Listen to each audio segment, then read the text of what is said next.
January 3 na, no? January 3, 2025 na Happy New Year sa inyo lahat na bali ano araw eh? Friday, no? Bali, pauwi kayo mamaya sa Luzon para magkita-kita kami ng Mama Dita, nila Sarah, Angel, si Kyle, no? Abuti dumating si Kyle doon. At eksakto naman, sasahod ba si Jane? Ito na yung sahod niya, na? Taas mo yung kamay niya. Ayan, ito na yung sahod ni Jane, na? Bilangin natin, ha? 1,000, 2,000, 3,000, 4,000, 5,000, 6,000, 7,000, 8,000. Dito na kami sa ano, overpass ng Luzon. Problema, maulan, no?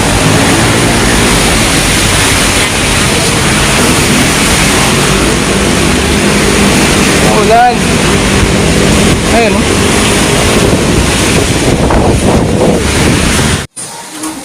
Video, kakay. Nyaka muna kayo, kakay. Happy New Year. Mother! Happy birthday, Mother! Happy birthday, Happy New Year. Sila, ano, Sarah? Angel?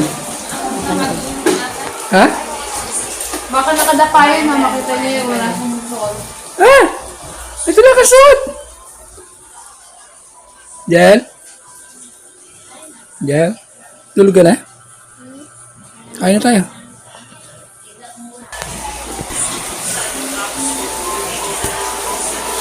Si Mother, oh.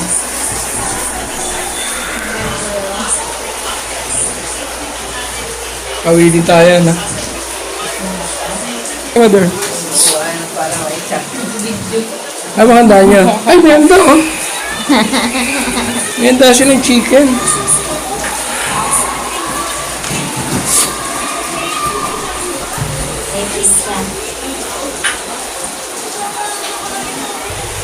Yan yan siya. Ah, Mother. Ito. Happy birthday. Yeah. Happy New Year. Kyle. Kyle, gising na. Mahuli na tayo sa flight natin. Gising na kayo. Isa tayo. Heather! Talaga? Alis na kami. Baka mahuli kami sa flight eh. Yan sa abroad, no? Once a year ka lang makauwi sa pamilya mo. Mabuti. Eh, syempre, binigyan tayo ng permission na ano, mga... Buti naman. Mga 10. Kahit man lang. Pauwi na kami. Alas 8 yung flight namin eh. Sa LRT. Ano na nga? Hindi na tayo magkano ng ano pa, pagsakay, yung ano pa, ticket. Meron ticket yun. Meron na ticket? Hindi doon. Bibili ka tapos pay card. Yung hulong. Yung time ah. Ano, next year na tayo magkita-kita ulit ha. Talaga. Pag may bakasyon. Tinuturahan na lang dito. Nahalo siguro doon sa iba. Hindi na makita. So, ako din. Pauwi na tayo. Back to work ulit. 1 year na tayo sa January 6. Talaga. Sakto birthday niya na dito. 1 year na tayo. 1 year tayo nakaupo doon sa upuan na yun. Nagawa ko ng tulay yung upuan na yun. Ano, bago parang hindi siya twil mo. Oh. Sila sa Ayun, no? Nagpaayos siya ng mukha. Talagang 50 mil. Pati mukha, malasa. Kay mama siguro mga 200,000. Kailangan mga 200,000 para ma-achieve niya yung ganitong mukha. Kaya 50 mil lang. Kay mama mga 200,000. Balik na kami Pasay.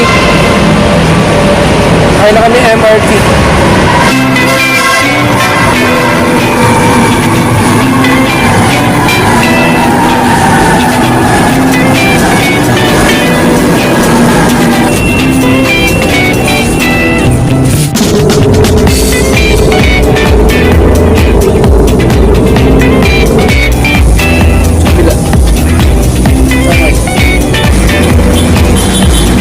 Pasay na kami.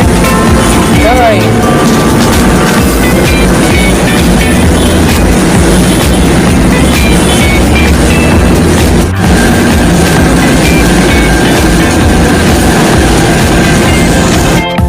Kaya dito na kami sa condo unit ko.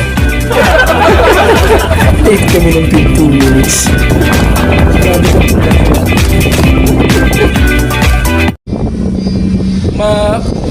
Kumakain muna kami dito sa mamamahaling restaurant. Ayos nga kaya. Dito kami sa mamamahaling restaurant. Kami kumain sa restaurant. Ay, may dessert tayo, ice cream. Kay!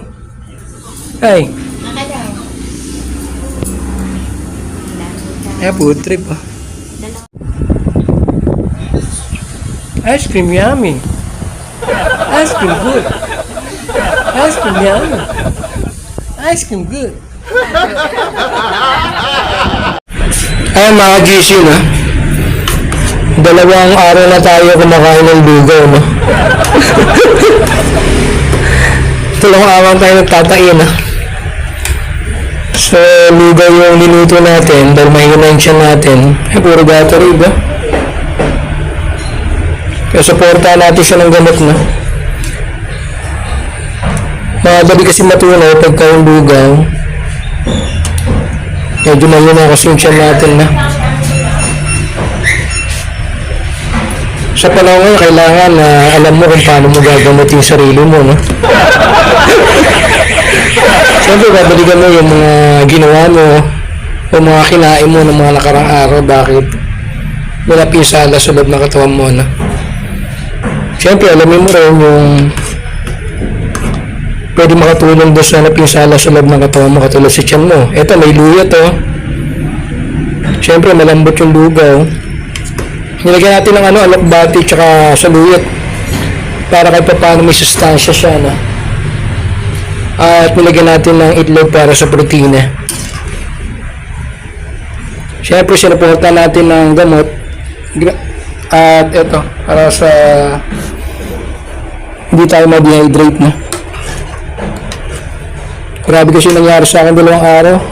Talagang pati yung uniforme ko na pantalan na dumihan ko. Pero pa-recover na tayo ngayon. Medyo okay na ngayon. Kaka kaka-ice cream, soft drinks. Nung nakarang taon na. Hindi rin healthy yung mga pinagkakain natin kaya napinsala yung tiyan natin. Saka maganda rin yung trabaho natin. Dahil hindi ganong pagod na. Puro pahinga. Kaya hindi ganong naubuso yung tiyan natin. Pag out ko alas 9, higana ako. Saka yun naman yung pagiging nutritionist natin at herbalist natin kung hindi natin gagamitin sa paggagamot sa sakit natin, na. Bagay din yung marami ka natapos na kurso, no? Dito sa school natin, no, yung KU, yung Karanasan University. Kaya luto na yung lugaw natin, no? Lugaw natin siyang kainin. Siguro tataka kayo, no, bakit yung lugaw natin masabaw, no? Masabaw siya sobra. Kasi ang ginawa natin dito sa lugaw natin 3-in-1 na, no? Meron na tayong kanin, meron na tayong ulam. Siyempre meron na rin tayong soup.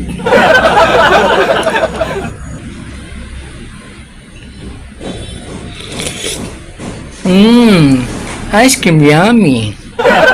Ice cream good. Doon ako nadali, no? Sa ice cream. Mga ka-GC, ito yung lunch natin ngayon, no? Dahil medyo okay na yung tiyan natin. Medyo solid na yung kakain natin. Pero malambot pa rin naman to. Nilagang saging, yung potassium, at nilagang itlog, protein. Ito lang muna yung kakainin natin. Siyempre, haluan natin ng konting prutas na. So, hindi muna tayo magka-carbohydrates na. Wala muna ng kanin, wala muna ng tinapay. Ito lang muna ating lunch at dinner. Ito pala yung tanghalian natin kanina, no? Nilagang saging, tsaka yung nilagang itlog. Yung hapunan naman natin ngayon, ganun pa rin naman, nilagang itlog, tsaka nilagang saging. Kaya lang, babaguhin lang natin, no? Lalagyan lang natin siya ng sabaw. Kaya nagpapakulo na tayo ng luya, tsaka itlog ulit. Lalagay din natin itong 3 nilagang saging, no? Yan, nilagay na rin natin nilaga natin saging, na. Lagay na rin natin itong gulay natin. Lagyan natin asin mamaya at saka paminta. Balikan natin pagluto na. Lagyan natin asin. Lagyan din natin ng konting paminta para magkalasa lang. Yan, wala tayong nilagay rito mga bechin o magic sarap. Natural to para nilaga lang siya. So yung pinakakanin natin dito yung nilagang nilagang saging. Yung ulam natin itlog tsaka gulay. May soup pa tayo Pagka okay na yung dumi ko bukas, pag tumain na ako ng maayos, siguro magkakanin na ako. Kaya kung tatanungin nyo kung anong lasa nito, So ngayon, di na ako tumitingin sa lasa-lasa, Ang importante, kung makakatulong ba sa katawan mo to o hindi, Yung ice cream nga, sarap, Napinsala naman ako. Dito naman ako sa walang lasa. January 10 na, araw ng Friday, Kare-recover lang natin sa sakit natin sa pagtatae. Ang good news, nakadumi na tayo kanina, ibig sabihin, makakakain na tayo ng mga solid, makakain na tayo ng kanin, mga karne, pwede na, Ngayon, nagkakape muna tayo. Yung kape pala natin na ginagamit, hindi yung kape na coffee ko brown, Taunan natin itong inom na yung mga herbal na kape, Harap ko na sa inyo. Yan natin yung mga kinakape natin, mga herbal, Katulad niya, malunggay, Malunggay. Tapos, yung pinaka-sugar niya rito, yung sugar niya, yung dahon ng stevia, yung matamis na dahon. Kaya, yun ang pinaka-sugar natin. Kaya safe tayo sa sa diabetes natin. Dahil pwede na tayo kumain ng solid, Babawi tayo ngayon. Luluto tayo lang tinola. Tinolang manok, 2 hita siya, mamayang gabi tsaka mamayang tanghali Lalagyan natin siya ng malunggay tsaka dahon ng sili. Luya. Siyempre di mawawala yung ating saging. Kami luto tayo. Sinisimulan na natin magluto ng tinola ang manok. So lalaga muna natin ito, palambutin muna natin yung manok Tapos ito yung gulay. Parang naalala ko after 1 year ko rito, parang ngayon ako nagluto ng manok Naalala ko 1 year 1 year pala ako nagluto ng puro nilagang itlog dito. Kaya tayo nagluto na. Luto na yung manok natin Kaya susunod natin gagawin, titimpla na natin siya ng asin at paminta. Asin at paminta lang lalagay natin. Lagyan na natin yan Lagyan natin gulay. Lagyan natin ng paminta mamaya. Balik tayo mamaya pagluto na yung ating tinolang manok. Yan, luto na yung ating tinolang manok Sa mga hindi nakakaalam, yung hiwaga ng mga talbos mahiwaga po itong mga talbos na to kinikilala natin itong mga talbos na to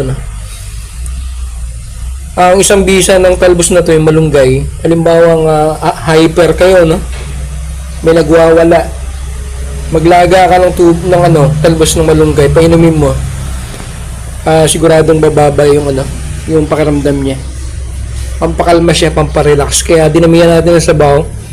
Mamayang gabi pagtulog natin, higop muna tayo ng sabaw. Meron nga pala tayong yung Verbos 7T food supplement So yun yung 7 talbos, yung 7T, 7 talbos na kinikilala natin, yung talbos ng malunggay, talbos ng saluyot, talbos ng alokbati, talbos ng ampalaya, talbos ng kangkong, talbos ng kamote, talbos ng sili,